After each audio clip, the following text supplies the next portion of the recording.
Euh,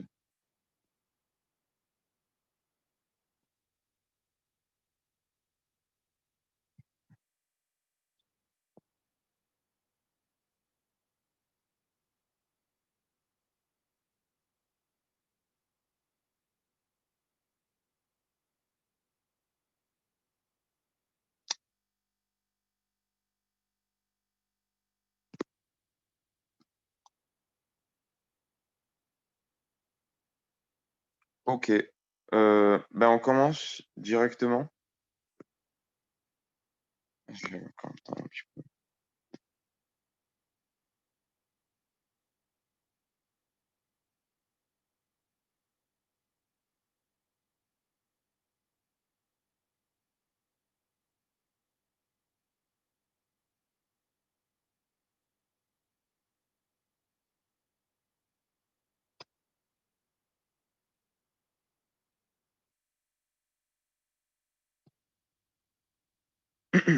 Ok, salut à tous. Du coup, on va commencer. Alors, QCM de statistiques.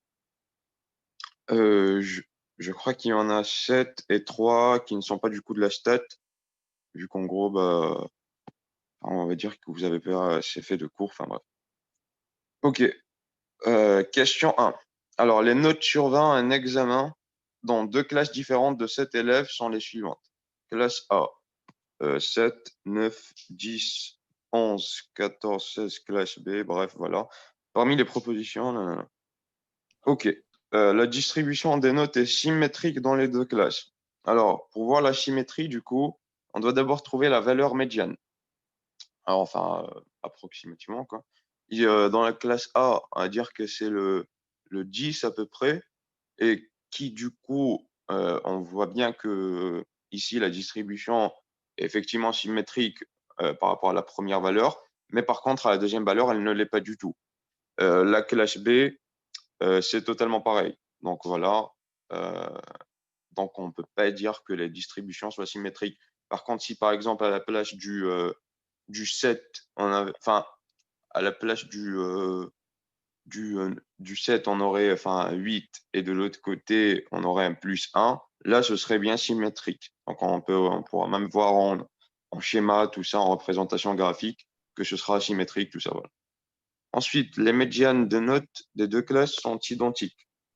Alors du coup, vrai, elles sont égales à 10. Hein, simple, vu que c'est déjà ordonné, et toujours ordonné bien sûr, hein, on voit bien que ici la valeur médiane bah, est égale à 10 dans les deux cas. Voilà. Les moyennes des notes des deux classes sont identiques. Donc ça, c'est à faire du coup. Et effectivement, elles le sont du coup. On trouvera 11 dans les deux classes. Voilà, pas de souci, petit calcul. L'étendue des notes est plus grande dans la classe A.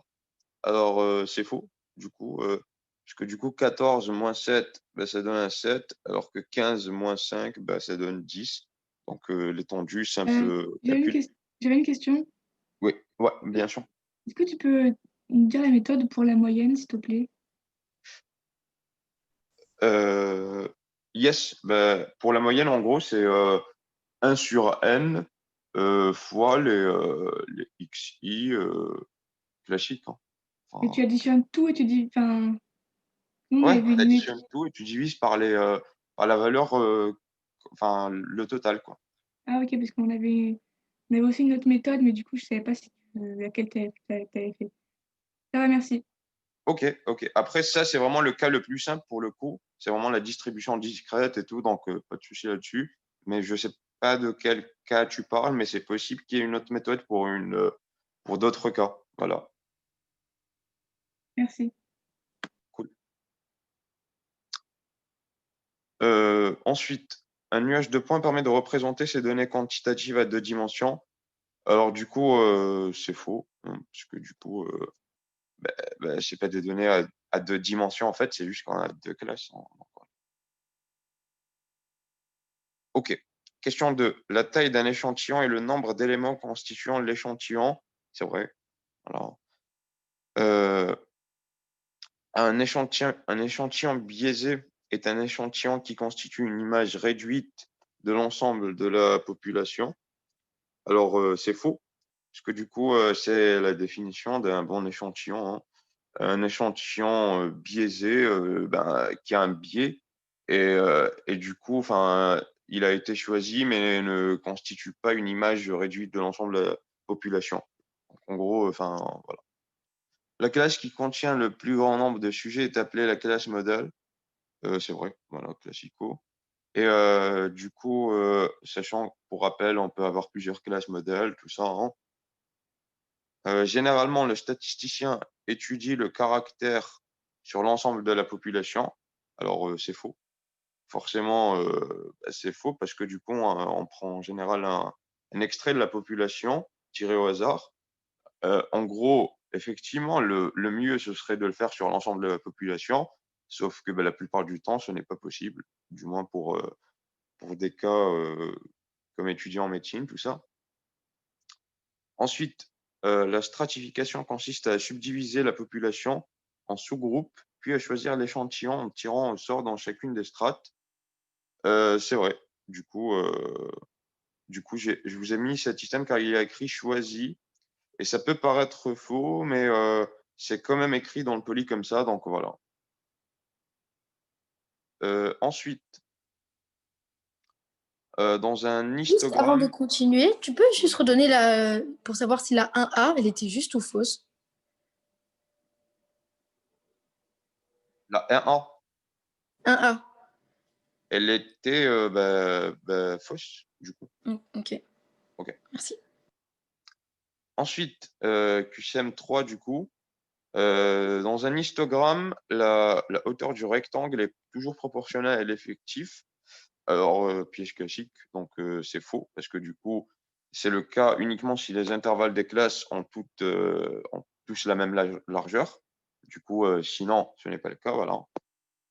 Alors généralement, de toute façon, généralement, dans les représentations qu'on vous donnera, ça sera le cas. Donc voilà, pas de souci là-dessus. Mais par contre, ce piège en QCM est bien présent.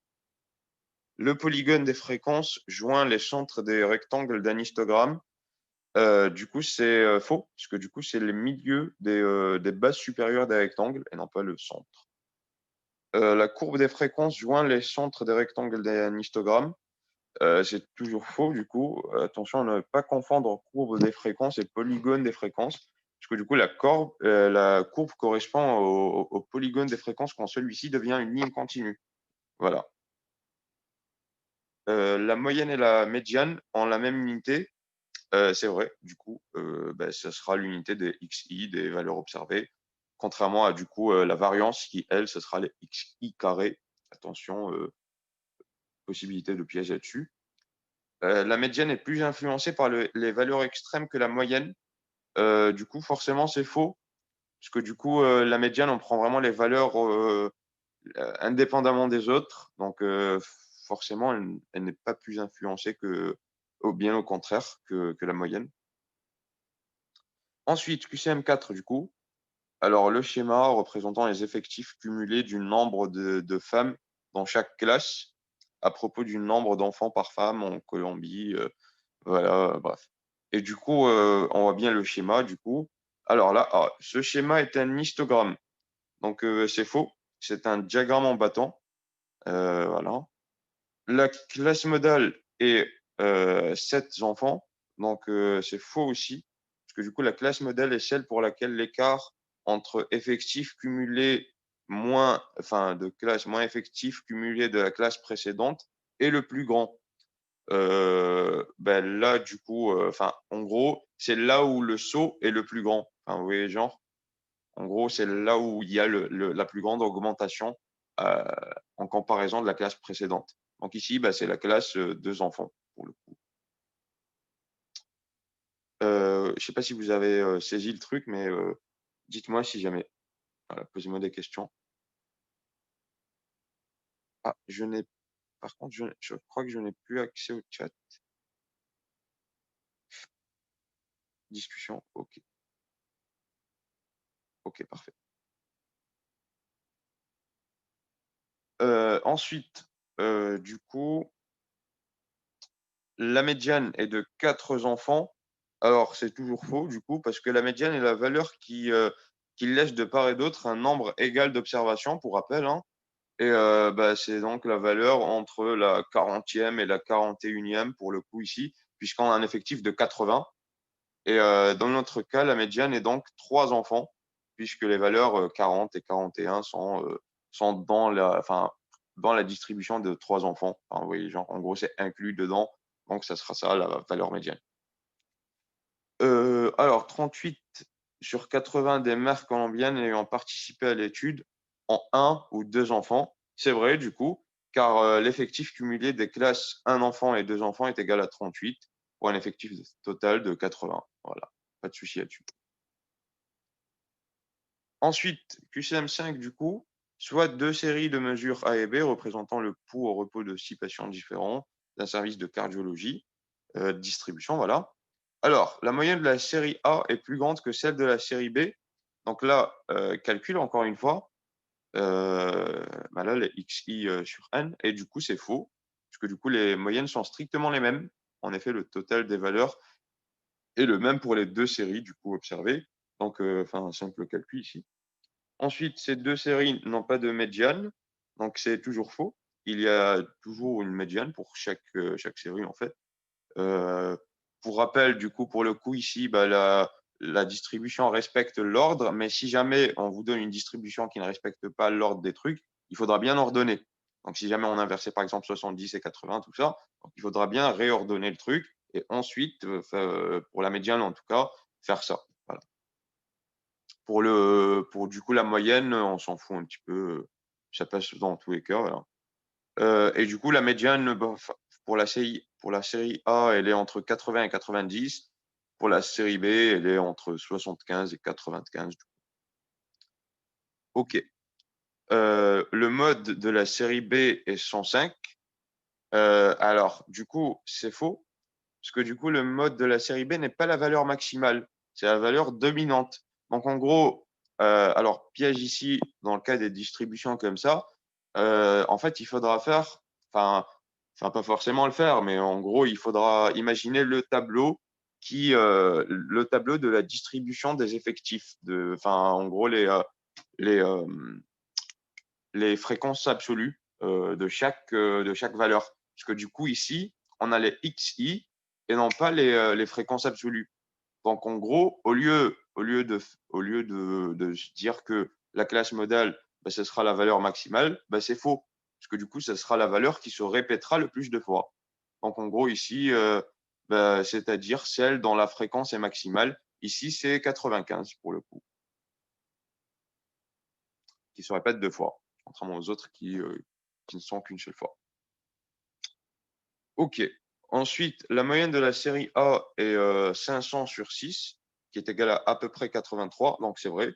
Donc, il suffit de tout simplement faire la somme sur 6, à peu près 83. Et la variance de la série A est la même que celle de la série B. C'est faux, du coup. Pour rappel, du coup, la variance, simple application de la loi ici, vous avez plusieurs possibilités pour la variance, mais dans les cas très simples comme ça, où vous ne prenez pas la tête, hein, vous faites directement xi moins x bar au carré fois le pi, du coup, ici, le pi, c'est 1, quoi, à part pour le 95. Et du coup, on remarque que les valeurs de la série B sont plus éloignées de la moyenne que celle de la série A.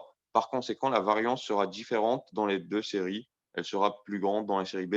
Ah oui, effectivement, là, du coup, oui, c'est un autre moyen que je vous ai mis sur la correction. Du coup, le fait est que ici, vu que les valeurs de la série B sont en quelque sorte plus éloignées de la moyenne, on peut directement déduire que les deux variances sont différentes. Parce que du coup, la distribution sera différente. Imaginons un genre de nuage de points, même si voilà, c'est pour rester didactique. Du coup, en gros, la distribution au niveau de notre plan, elle sera forcément différente et la variance est en corrélation directe avec la distribution. Voilà, donc on peut en déduire directement que les variances seront différentes. Ensuite, QCM6, du coup. Alors, dans un service de rhumatologie, on note l'âge des patients pendant une durée de T. OK. Les résultats sur le tableau. Alors, du coup, on a ici les 5 classes avec les fréquences absolues. OK. Du coup, cette donnée est de type ordinal. C'est faux. Du coup, elle est de type quantitatif. Voilà, pour le coup. Quantitatif continu, du coup, parce que c'est par classe. Alors, B, la fréquence relative de la classe 0 à 20 ans est de 10%. Du coup, dans ce cas-là, c'est vrai, parce que du coup, l'effectif total est de 400 et pour le coup, bah, l'effectif de la classe, bah, c'est de 40, donc 40 sur 400, 10%. Voilà. On peut calculer la fréquence relative et absolue quand c'est quantitatif? Ouais, totalement. Ok. OK. Pourquoi ça? Genre sur le tableau récapitulatif, on vous a pas mis ça? Dans le tableau récapitulatif, dans présentation des données, dans quantitatif, il n'y a pas fréquence absolue et relative. OK, bah, c'est bizarre parce que du coup, enfin, là, je viens de faire le calcul en gros, tu vois? Enfin, Ok. je sais pas, à la limite, je reviendrai dessus plus tard, donc si Ok. jamais, voilà. Si jamais un truc ou quoi, je ferai un errata, mais voilà. Ok. Ensuite, la fréquence absolue de la classe 21 à 30 ans est de 30, donc même calcul du coup, sauf que du coup, bah, c'est faux. Puisque, parce que c'est fréquence absolue 30 et non pas 30. Enfin, vous voyez? Parce que du coup, sinon, ce serait la fréquence relative, quoi. Voilà. Ensuite, la représentation graphique la plus adaptée sera un diagramme en battant. Donc, ici, c'est faux. Donc, ça sera pour les données quantitatives continues comme ça sera les histogrammes, hein, pour les classes, tout ça, voilà. Ensuite, la représentation graphique la plus adaptée sera un histogramme. C'est vrai, voilà. Des questions peut-être? Alors, je vais juste voir le chat. OK, parfait. Moi, j'ai une N'hésitez question en pas. fait. Yes, parfait. Pourquoi? Enfin, j'arrive pas trop à voir pourquoi c'est pas ordinal. Enfin, pourquoi c'est quantitatif? Parce que c'est des Parce classes. qu'en gros, il y a pas d'ordre, tu vois? En fait, pour les ordinales, alors du coup, en PACES, pour simplifier le truc, ça sera forcément, des stades de maladie, hein, ça sera forcément ça. Mais, de manière générale, il faudrait qu'il y ait un ordre pour, on va dire, classer ça dans ordinal. Et comme ici, bah, il y a pas d'ordre en soi, c'est juste des distributions, enfin on a juste mis une distribution, des valeurs absolues, tu vois? Donc forcément, il n'y a pas d'ordre, enfin, il n'y a pas de corrélation entre les différentes classes et donc, on peut pas dire que ce soit ordinal, tu vois? Ça reste OK. vraiment du quantitatif, même si dans ce cas-là, bah, enfin, c'est continu, mais voilà, ça reste ponctuel, on va dire. OK, ça va, merci. OK, QCM7 du coup. Alors, la somme des fréquences absolues est égale à 100. C'est faux, parce que du coup, ce sont les fréquences relatives, encore une fois. Pour les fréquences absolues, bah, elle est égale au nombre de sujets étudiés, tout simplement, le grand thème. Alors, les fréquences cumulées sont utilisées pour les données ordinales qui présentent des classes ordonnées. C'est vrai, du coup, pour le coup, voilà. On représente les données qualitatives à 2 dimensions classiquement sous la forme d'un tableau de contingence. C'est totalement vrai, du coup. Pour les données qualitatives, vraiment, soit du coup, pour ce genre de questions, soit vous apprenez directement le tableau fourni avec le récap, tout ça, soit vous essayez de vous dire bah, à chaque fois que c'est logique, hein. Enfin, moi, en fait, j'ai pas appris le tableau, mais à chaque fois, je me disais que c'était logique. Mais après, c'est forcément, hein, faites-vous des petits moyens mnémotechniques, tout ça, n'hésitez pas. Parce que du coup, le jour du concours, vous n'aurez pas forcément le temps à chaque fois de vous remémorer le truc, de comparer. Bref, voilà. Alors, dans le cas des données quantitatives discontinues, le diagramme en battant est une représentation possible. Du coup, bah, c'est vrai, heu, mais uniquement dans le cas des quantitatifs discontinus. Parce que du coup, de manière continue, ça sera forcément un histogramme, hein. Voilà, pas de suspense là-dessus. Ensuite, une variable quantitative a pour, valeur un nombre sans unité. C'est faux parce que du coup, l'unité, bah, est toujours présente forcément parce que du coup, bah, ça reste quantitatif. Voilà, donc on peut quantifier le truc et forcément si on met des chiffres, bah, on devra mettre des unités derrière. Voilà. Alors, QCM8, une fonction linéaire a pour dériver une fonction constante qui définit son coefficient angulaire. Donc là, du coup, on a fini les questions de stats. Hein. On est passé sur voilà. Du coup, c'est totalement vrai pour la A. Alors, en gros, une fonction linéaire, bah, elle a pour dériver une fonction constante, hein, forcément. X, bah, la fonction sera égale à 1, voilà, qui définit du coup son coefficient angulaire. Voilà, ça c'est des maths de lycée, hein, pas de souci. OK. B, une fonction de type f de x égale à ax plus b, avec a est différent de 0, est monotone croissante si a est inférieur à 0. Donc c'est faux. Bah, ce sera monotone croissant si a est supérieur à 0 et décroissante si a est inférieur à 0. Pour la C, la dérivée d'une fonction représente le taux de variation instantané de y à l'infini. Alors, c'est faux, puisque du coup, ce n'est pas à l'infini, mais à x0. Donc, c'est bien le taux de variation instantané, mais à x0 du coup. Ensuite, la fonction f de x égale à x puissance a est une fonction de type exponentiel.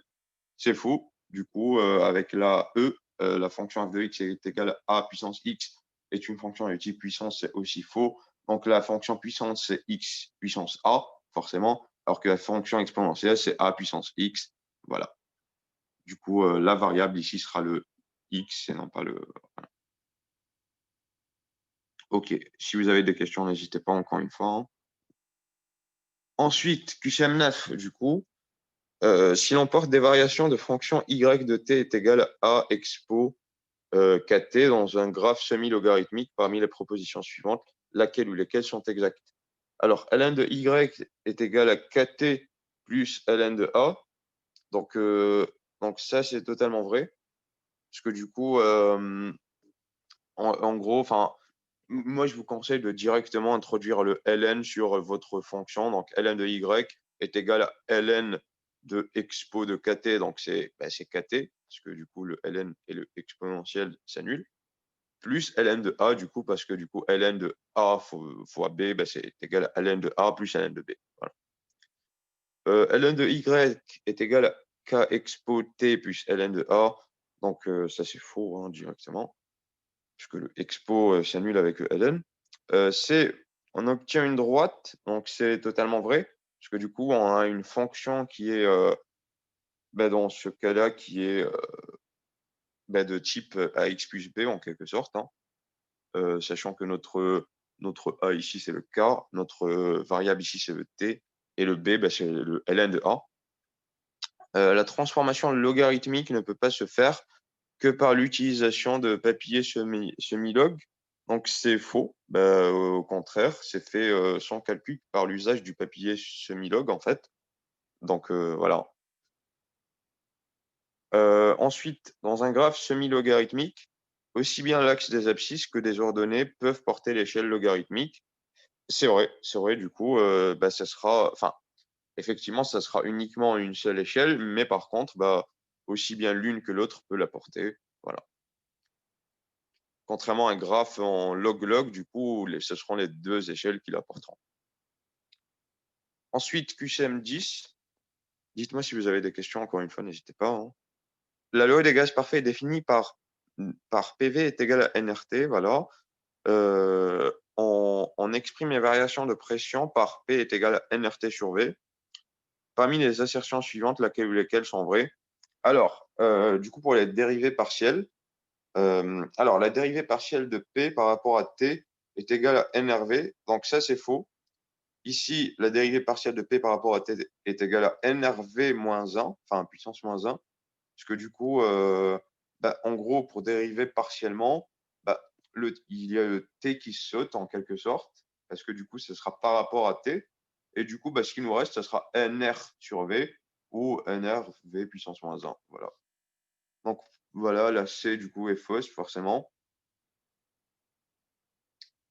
Ah non, pardon. La C est totalement vraie. Du coup, la dérivée partielle de P par rapport à V est égale à moins un RT fois V puissance moins 2. Ça, c'est un petit peu plus différent, puisque du coup, pour dériver partiellement par rapport à V, dans ce cas-là, vu que le V est en dessous du NRT. En gros, en quelque sorte, ça sera la même formule que pour le U' sur U. Et en gros, bah, ça sera le moins NRT. Du coup, moins toujours le U qui reste sur V puissance moins 2, enfin sur V puissance 2, mais du coup qui peut s'écrire V puissance moins 2 directement. Voilà. Ensuite, forcément, la dérivée totale dP est égale à donc NRV dt plus NRV-2 dV. Donc forcément, c'est faux hein, directement. On utilise directement les dérivées partielles. Attention à bien écrire dt et dv à chaque fois, parce que du coup, ici, c'est uniquement le signe qui est faux, mais sinon, c'est techniquement vrai s'il y avait eu un moins. Voilà. À ne pas oublier donc le dt et le dv, piège très courant de ne pas le mettre, du coup, bah, c'est faux. Voilà. Et du coup, pour la E, la différentielle totale dB est égale à, voilà, donc le piège, donc voilà, de ne pas mettre dt et dv. Voilà. Donc c'est faux. Pour rappel, BC uniquement qui sont vrais. Voilà. Ok, donc dites-moi si vous avez des questions, encore une fois. Moi, personnellement, je comprends pas trop bien la dérivée partielle. Je sais pas comment on fait pour trouver. En gros, bah, si tu veux, tu as le cours déjà, bah, franchement, reviens. Franchement, fais-toi 2-3 exemples et ça se fera directement.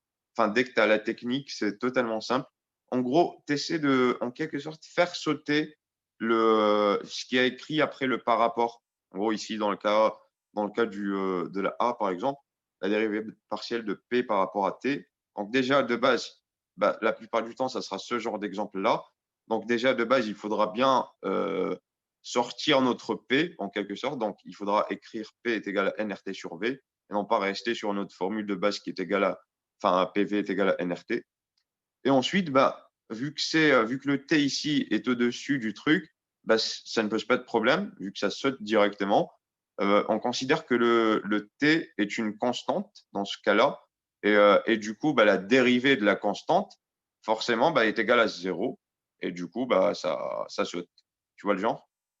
Alors que bah, dans le cas Ouais, du V, si on considère que V, du coup, est constant dans ce cas-là, bah là, forcément, ça sera différent parce que du coup, ça sera le même raisonnement que U sur, non, que U' sur U de X, tu vois. Et du coup, bah, ça sera forcément moins U' sur U au carré. Et donc, du coup, c'est moins NRT sur V au carré. Et du coup, voilà. C'est bon? oui, vite fait. Ouais, vraiment, essaie à la limite, de te refaire cet exemple à la main. Et si jamais tu n'y arrives pas, bah, envoie-moi un message et à la limite, je t'enverrai la correction à la main. Tu vois? Ok, Ok, parfait. merci. Ok, bah, dites-moi si vous avez des questions encore, hein. Sinon, je vous souhaite bon courage pour vos révisions, enfin, j'imagine. Dites-moi, donc je laisse encore un petit peu. Bon, après, si jamais, voilà, vous m'envoyez des messages, hein, pas de souci, je vous répondrai. Voilà. Ok, Ok. merci. Bon courage et bon appétit, je suppose, pour certains. Allez, Merci. au revoir à tous. Au revoir. Au revoir. Au revoir.